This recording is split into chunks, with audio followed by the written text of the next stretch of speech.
Mooi vak. Zie. Zeker.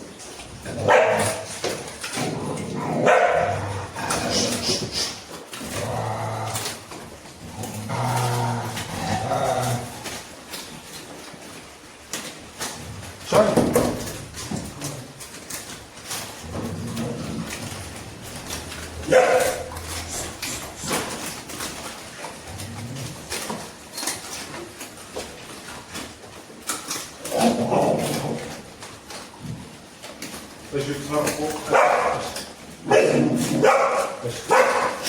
Scusi, non è che posso quello che fa uno. Grande. Nene.